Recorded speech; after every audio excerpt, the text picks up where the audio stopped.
Bismillahirrahmanirrahim. Assalamualaikum warahmatullahi wabarakatuh.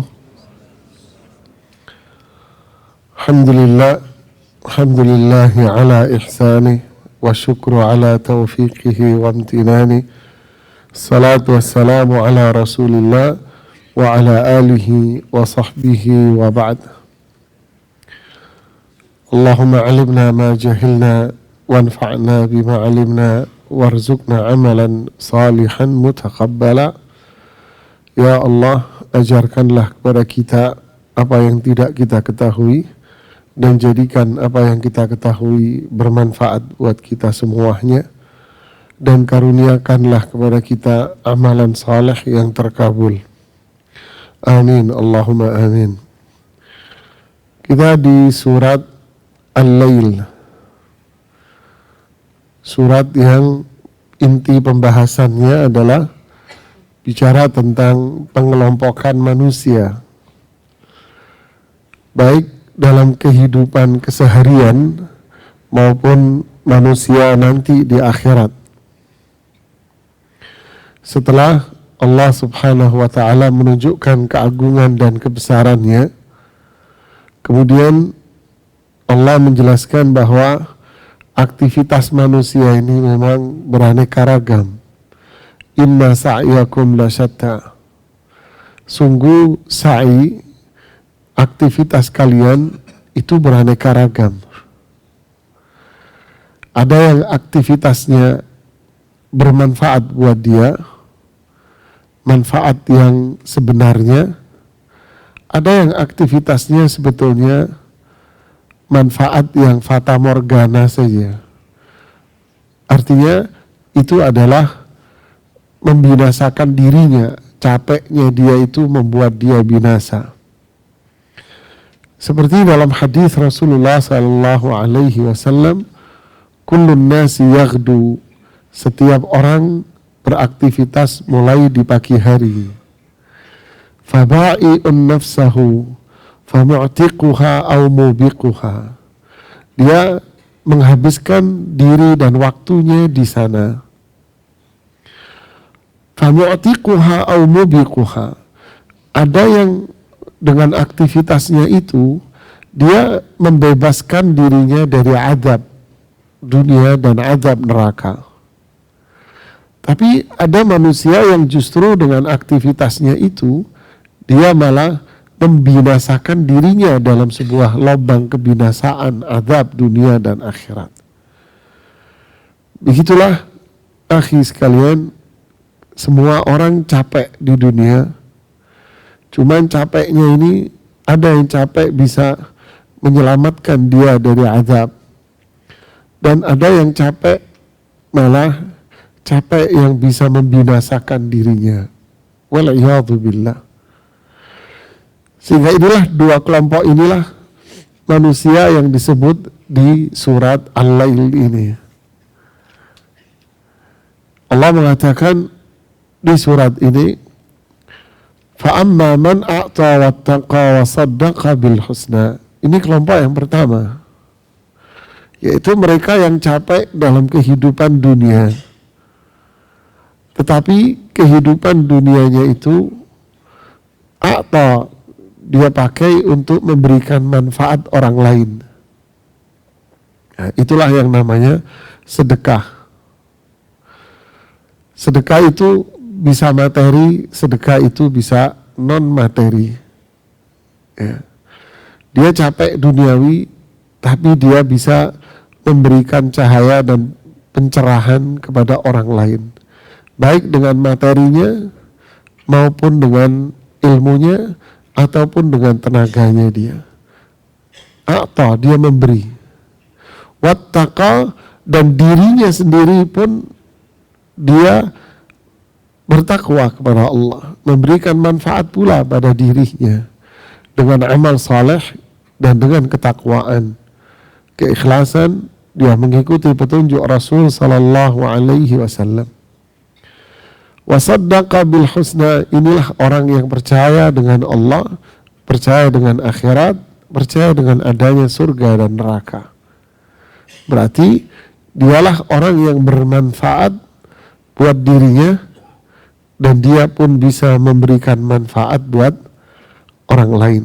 Manfaat dengan dirinya, dengan imannya dia kepada Allah dan hari akhir.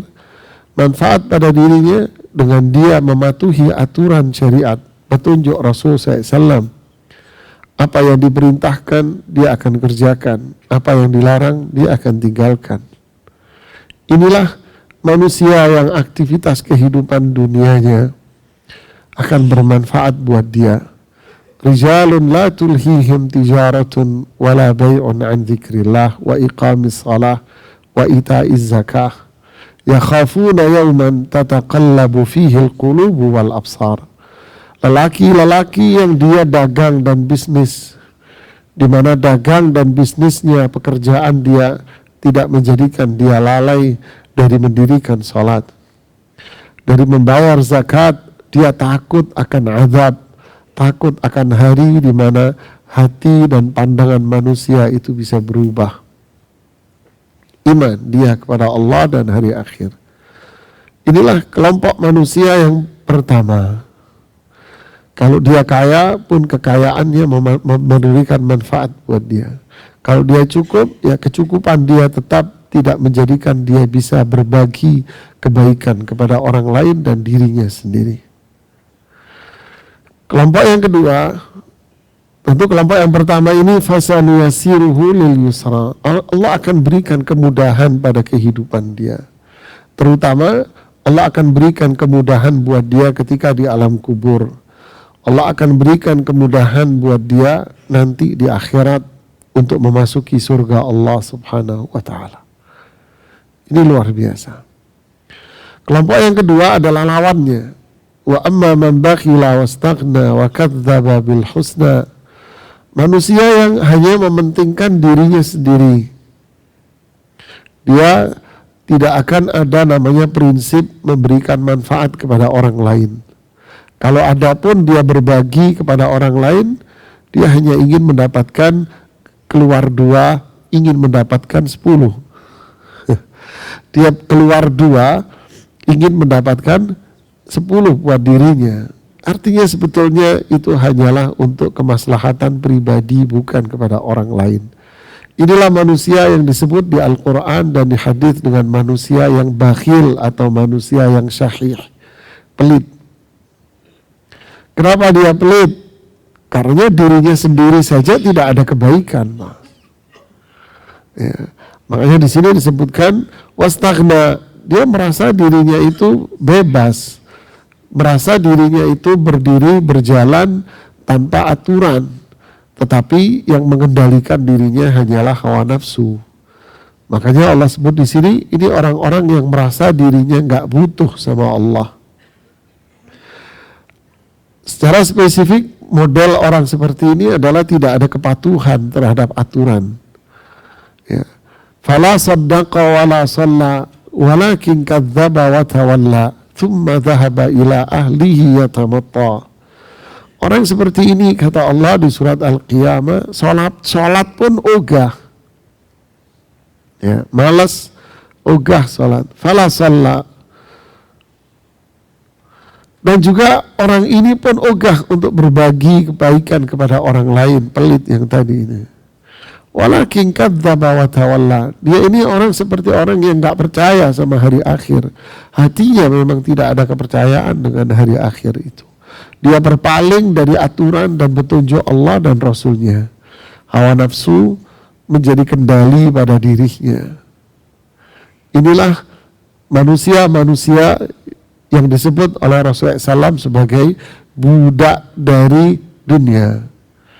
Rasulullah SAW mengatakan, ta'isa abdul dinar, ta'isa abdul dirham, ta'isa abdul khamisa, ta'isa wantakas. Inilah manusia yang menjadi budaknya dinar. Inilah manusia yang menjadi budaknya dirham, binasa mereka. Budaknya pakaian. Hidupnya akan berbalik buat dia semuanya. Kebinasaan, kesengsaraan akan senantiasa menyertai dirinya. Inilah manusia-manusia yang tak kenal aturan Allah Subhanahu wa ta'ala. Memang dia keluar rumah sebelum matahari, memang dia keluar rumah bangun sebelum subuh atau di waktu subuh, tapi dia tidak kenal yang namanya sholat subuh. Memang dia istirahat siang, tapi dia tidak kenal namanya sholat zuhur. Apalagi asar, yang dia pikirkan hanyalah pulang. Apalagi maghrib, dia hanya berpikir di jalanan dan macet. Sampai di rumah, dia hanya capek, tinggal selonjoran, tidur, pulang. Begitulah kehidupan kehidupan seekor keledai dan ayam sama seekor kambing dan sapi, jamaah. Inilah manusia yang tak ubahnya mereka, kata Imam Ibnu Qayyim rahimahullah. Bedanya dia sama binatang apa kalau sudah seperti ini? Na'udzubillah. Ya. Momen-momen tertentu dia akan menjadi pasukan penggembira saja. Ramadan akan rame-rame menjadi orang yang puasa hanya sebentar, sehari 2 hari saja. Tapi berikutnya pedagang-pedagang di sekitar kantor ini pun kembali dibanjiri dengan pembeli di siang harinya. Begitulah pemandangan yang rutin karena memang hatinya dia tidak ada iman dengan hari akhir, surga dan neraka. Lalu Allah bilang apa? Fasanuyassiruhu lil usra. Kami mudahkan dia menuju kesulitan-kesulitan. Artinya hidupnya akan mudah menuju kesulitan-kesulitan. Orang seperti ini akan dihinggap, setiap orang pasti akan mendapatkan masalah, problem, musibah, cobaan. Tapi kalau orang yang tipe pertama tadi, ibarat orang yang duduk di sebuah ruangan sedangkan ventilasi udaranya cukup bagus. Sehingga setiap masalah yang masuk akan cepat keluar lewat ventilasi ketakwaan tadi itu. Tapi mereka yang duduk ini, dia tidak punya ventilasi udara sama sekali di dalam ruangannya, tak ada pendingin, tak ada pengatur udara, tidak ada. Sedangkan masalah itu terus berdatangan. Disitulah orang-orang seperti ini dihinggapi dengan galau, gelisah, ketakutan, kesedihan yang pada ujungnya adalah tekanan batin.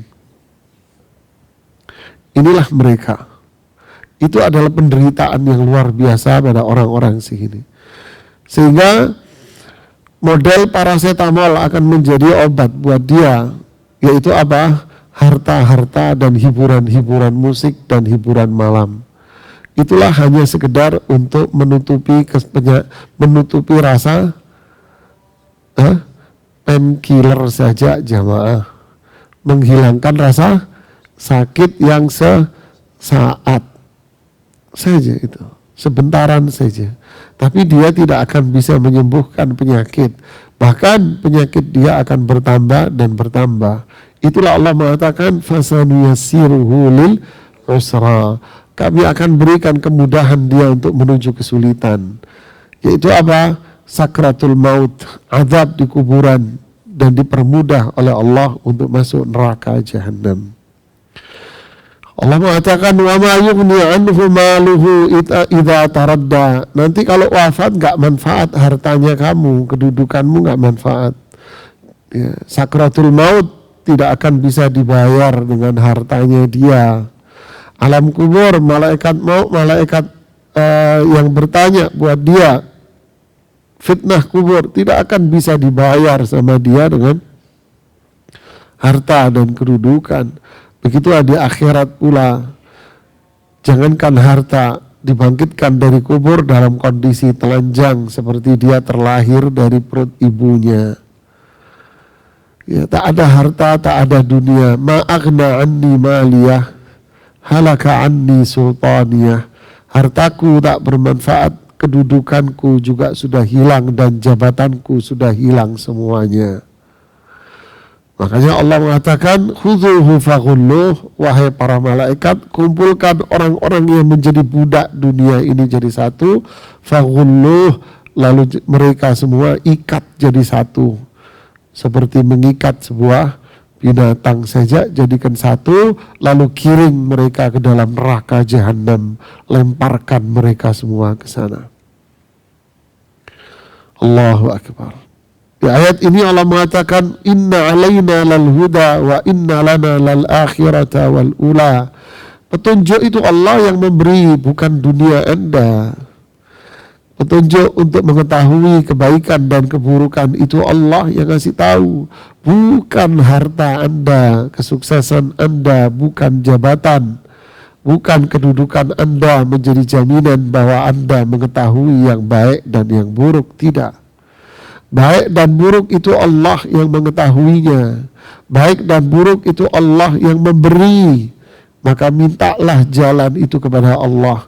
Berusahalah untuk mendapatkan itu dengan cara seperti kelompok yang pertama tadi. Wa inna lana lal akhirata wal ula. Dunia dan akhirat itu milik Allah, bukan milik lo, gitu ya. Wa inna lana lal akhirata wal ula. Akhirat, dunia dan akhirat milik Allah, bukan milik kamu. Ya, kapanpun Allah melakukan sesuatu itulah kehendak Allah. Ya, kalau Allah memberikan kebaikan di dunia dan di akhirat, itulah rahmat yang Allah berikan kepada hamba yang dicintai. Kalau Allah mengazab orang di dunia dan di akhirat, berarti itulah keadilan Allah bagi mereka yang menentang aturannya dan hidup seenaknya sendiri. Fa'anzartukum naran talazza. Allah sudah memberikan kabar buruk kepada semua manusia di dalam Al-Quran. Kabar buruk juga kepada yang sudah disampaikan oleh Rasulullah Sallallahu Alaihi Wasallam. Disampaikan pula para sahabatnya, para ulama-ulama seterusnya, para da'i yang berpegang teguh dengan Quran dan petunjuknya. Mereka sudah memberikan kabar buruk buat siapa? Mereka yang kafir ingkar. Mereka yang berbuat syirik, menyekutukan Allah.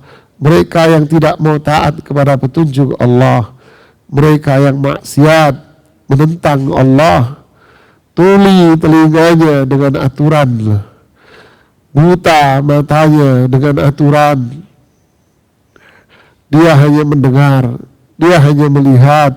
Dia hanya mencium atas sesuatu yang memang itu diinstruksikan oleh hawa nafsunya dia sendiri. Baru dia mendengar. Kalau mendengar ayat-ayat Quran, mendengar petunjuk Rasul SAW, dia tak mau, ogah dia. La haula wa la quwata illa billah. Fa'anzartukum, kasih kabar buruk sama orang-orang seperti ini. Apa itu? Naran talazza, api yang menyala-nyala di akhirat nanti. Siapa yang memasukinya? La yaslaha illal asqa. Yang memasuki neraka itu adalah orang-orang jahat, bajingan versi Al-Quran, bajingan dan preman versi Al-Quran dan hadis. Siapa bajingan dan preman versi Al-Quran itu jemaah? Saya pakai bahasa jalan saja. Siapa itu? Orang yang syirik, bid'ah, dan orang-orang yang melakukan dosa-dosa besar ini. Inilah bahasa Al-Quran yang disebut dengan nama Al-Mujrim, pelaku kejahatan. Bahasa jalanannya itu tadi. Fi jannatin yatasa'aluna 'anil mujrimin. Penghuni surga ingin melihat penghuni neraka. Siapa penghuni neraka? Al-Mujrimin, pelaku kejahatan. Penghuni surga bertanya, kenapa kalian semua masuk neraka, wahai pelaku kejahatan? Mereka menjawab, lam naku minal musallin, gue gak sholat. Oh jawabannya, lam naku minal musallin, gue gak sholat. Jawaban keduanya, walam naku nut'imul miskin, gue hidup dengan diri gue sendiri. Nggak ada fakir miskin, nggak ada itu semua. Fakir miskin salahnya sendiri, kerja malas, nggak mau dia berbagi. Justru malah dicemooh, direndahkan orang miskin. Inilah al-mujrimun. Wa kunna nakhudu ma'al khaidin. Geng kami sama. Inilah geng kita. Sampai mati saya berada di dalam geng ini. Nakhudu ma'al khaidin. Kami bergaul, tenggelam bersama orang-orang yang mendustakan ini. Ini geng saya sampai mati. Hatta ata'nal yakin. Sampai kematian pun saya masih tergabung di dalam geng pelaku dosa besar dan kagak sholat. Inilah al-mujrimun. La yaslaha illa al-ashqa. Inilah al-ashqa. Ya, subhanallah. Alladzi kadzdzaba wa tawalla. Dia mendustakan Islam ini. Emang dia nggak percaya sama Quran, dia nggak percaya sama hadis. Percaya, dia ngomong, gila lo, gue muslim juga, gue juga percaya sama Quran, sama Nabi. Oke, yang penting itu bukan ucapan, yang penting itu adalah kalau memang ini bunga mawar, apakah dia akan berbunga? Ya. Kalau memang ini sungai, airnya mana? Ya, kalau Anda bilang sungai nggak ada airnya, ya berarti ini tandus dong. Mana bukti airnya? Mana airnya kalau memang ini sumur? Ya, walaupun Anda teriak ini sumur mas, nggak ada airnya, ya diketawain sama anak kecil Anda. Begitulah seseorang mengaku percaya Quran, cinta Rasul SAW, mana bentuknya dalam keseharian. Qul in kuntum tuhibbunallaha fattabi'uni yuhibbukumullah. Katakan wahai Rasulullah SAW, wahai orang beriman, jika kalian itu cinta sama Allah, ikuti aku, ikuti Rasul SAW. Mana bentuknya? Harus ada bentuknya. Mana iman Anda, mana tauhid Anda, mana salat Anda, mana sedekah Anda, mana puasa Anda, mana haji Anda, mana umrah Anda, mana kepatuhan Anda kepada Allah dan Rasulnya, mana perhatian Anda dengan halal dan haram dalam bisnis Anda, dalam dagangan Anda, dalam pekerjaan Anda, mana akhlak Anda. Inilah buktinya. Kalau tidak, ya berarti kadzdzab, dia mendustakan, wa tawalla, berpaling dia. Berpaling dia dari itu. Kenapa? Ya karena itu tadi, karena hawa nafsu dia menjadi pengemudinya. La yu'minu ahadukum hatta yakuna hawahu taba'an lima ji'tu bih. Dia bukan orang beriman sampai hawa nafsunya itu tunduk terhadap apa yang aku bawa. Ya, bukan tunduk pada bisikan syaitan. Inna nafsala ammaratun bisu. Jiwa itu mendorong kepada kejahatan. Wasayujannabuhal atqa. Azab itu akan dijauhkan oleh Allah sejauh-jauhnya. Dari siapa? Dari orang yang bertakwa. Man hafadha ala hadhihi salawat kana lahu nurun wa burhanun wa najah. Siapa yang menjaga salat ini, maka dia akan mendapatkan cahaya. Itu adalah bukti bahwa dia orang beriman dan Allah akan jauhkan dia dari azab neraka. Tuh. Wasadaqatu burhan, sedekah itu adalah bukti kalau dia beriman.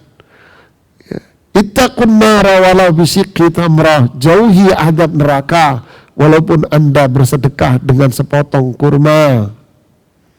Man shoma yawman fi sabilillah ba'adallahu wajhahu 'anil nar. Siapa yang puasa sehari saja di jalan Allah, Allah akan jauhkan dirinya dari api neraka. Dan seterusnya. Man hajja walam yarfuth walam yafsuk raja'a ka yaumin waladathu ummuh. Siapa yang haji lalu dia tidak berbuat dosa besar, dia pulang dari haji seperti bayi yang dikeluarkan dari rahim ibunya. Dan seterusnya, dan seterusnya. Inilah orang-orang yang bertakwa yang dijauhkan dari azab neraka. Subhanallah. Alladzi yu'ti malahu yatazakka. Adapun berkaitan dengan hartanya dia belanjakan hartanya. Untuk apa? Bukan untuk melampiaskan hawa nafsu dan kepuasan hawa nafsu, tapi dia membelanjakan hartanya untuk membersihkan hatinya dari noda dosa yang bisa menjadikan dirinya diazab. Kalla bal rana ala qulubihim ma kanu yaksibun. Thumma innahum, setelah itu apa? Thumma innahum lasalul jahim. Sungguh di hati mereka itu ada hitam, buah dari apa yang mereka perbuat. Setelah itu Allah mengatakan, inilah mereka yang bakal masuk neraka. Lalu orang-orang yang seperti ini yu'ti malahu yatazakka. Dia membelanjakan hartanya untuk membersihkan ron, hitam yang ada di hatinya tadi itu. Biar bersih hatinya. Untuk membersihkan hartanya dari kotoran yang haram, jamaah. Mungkin waktu dagang, waktu bisnis, waktu jadi pegawai, dia tidak sadar ada haram yang dia konsumsi, ada haram yang dia lakukan.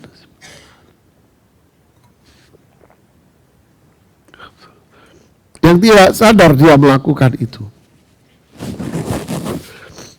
Dia membersihkan hartanya dengan itu juga, jemaah. Al-mu'min ala zilli sadaqatihi yaumal qiyamah. Orang beriman itu nanti di hari kiamat dipayungi dengan sedekahnya. Ketika matahari itu 1 mil atau 2 mil. Begitulah seterusnya, jemaah. Subhanallah. Inilah orang yang apa? Yatazakka. Dia sedekah ingin membersihkan diri, bukan untuk kepuasan apa? Hawa nafsu, bukan. Wa ma li ahadin indahu min ni'matin tujza, karena tidak ada siapapun yang bisa mendapatkan nikmat, yang memberi, berbagi, sedekah, berbagi, lalu dia mendapatkan pahala. Artinya nggak ada orang yang bisa mendapatkan pahala dari sedekah yang dia lakukan. Illa batigha'a wajhi rabbihil a'la, kecuali ketika dia sedekah memang tulus dari hatinya mengharapkan ridha rahmat dari Allah. Jadi kalau orang membelanjakan harta untuk kepuasan kan untuk hawa nafsu, jemaah. Ya tidak. Coba itu pameran mobil di Gias. Kalau sudah penutupan, berapa transaksi yang sudah ditutup? Dalam pameran sekian hari saja. Saudara-saudara dia yang tinggal di kampung atau saudaranya dia yang tinggal di mana, kesulitan keuangan, kakaknya, adiknya, ibunya, mereka kalau butuh uang harus minta dulu kepada dia, ngerengek dulu sama dia, diomelin dulu sama dia, dimaki-maki dulu sama dia, baru dikirim. Itu pun kirimnya berapa? Sedikit, bukan secukupnya, dikit yang ngirimnya. Bukan mengirim untuk memenuhi kebutuhan, bukan. Itu pun setelah diomelin setengah mati sama dia. Aneh ya. Cobalah jemaah, penjualan mobil listrik luar biasa dahsyatnya di Jakarta. Tapi saudara-saudara dia yang nggak mampu, dia terlantarkan. Saya bagi kok Ustaz, berapa yang kamu kasih? Berapa yang kamu kasih untuk mereka? Coba bandingkan dengan yang kamu lakukan untuk kepuasan hawa nafsumu sendiri. La ilaha illallah. Lihatlah. Ya. Saya bilang sama ibu-ibu di kajian, Bu, Anda beli skincare yang ukuran kecil 2 juta. Sedangkan saudara Anda menderita, haram itu skincare Anda, itu dosa Anda. Kecuali Anda sudah sedekah, rajin sedekah, ya skincare-nya halal secara hukum. Maksud saya itu akan menjadi bencana buat Anda. Ya, tentu skincare-nya halal, Anda beli halal secara hukum. Ya, cuman akan jadi bencana buat diri Anda. Kapan? Di saat Anda meninggalkan orang-orang itu. Ini yang bisa saya sampaikan, semoga bermanfaat buat kita semuanya. Makanya yang jadi kesimpulannya, yang jadi musuh kita ini semua ini siapa? Siapa? Barakallahu fik. Diri kita sendiri, jamaah. Diri kita sendiri. Apa itu? Hawa nafsu. Makanya jihad, perang yang paling afdal itu adalah, kata Imam Ibnu Qayyim rahimahullah, perang melawan musuh yang paling berbahaya. Apa itu? Hawa nafsu. Kita, bisikan syaitan yang ada dalam jiwa kita. Ini kalau kita perang ini berhasil, kitalah mujahid, ya, pejuang yang sebenarnya. Inilah orang kuat yang sebetulnya, jemaah. Semoga kita berhasil, terutama nanti kalau Ramadan tiba, ini kesempatan emas bagi kita untuk menjadi seorang mujahid yang berhasil memerangi hawa nafsu kita. Bukan sekedar gak makan, gak minum, oke, itu cuma sederhana. Ya, paling cuma gak makan siang doang kan, sama gak minum air, sudah itu aja. Selebihnya yang menjadi berat itu apa? Hawa nafsu yang menjadi luar biasa beratnya. Ya, semoga kita bisa memerangi itu semua dan nanti keluar sebagai apa? Yauma la yanfa'u malun wala banun illa man atallaha biqalbin salim. Anak enggak manfaat, keturunan tidak manfaat, jabatan Anda tidak manfaat, harta Anda juga enggak manfaat, semua. Yang manfaat apa? Qalbun salim. Apa itu qalbun salim? Hati yang bersih, sehat. Dari apa? Dari noda hitam-hitam maksiat, syirik, bid'ah tadi itu. Semoga Allah membersihkan hati kita semua, dan semoga Allah menjaga kita, diri kita, keluarga kita, teman-teman kita. Semoga Allah karuniakan kita istiqamah, berjalan di atas petunjuknya, petunjuk Rasulnya sampai kematian tiba. Wallahu ta'ala alam bisawab. Saya tutup dulu. Subhanakallah wa bihamdik, asyhadu an la ilaha illa anta, astaghfiruka wa atubu ilaik.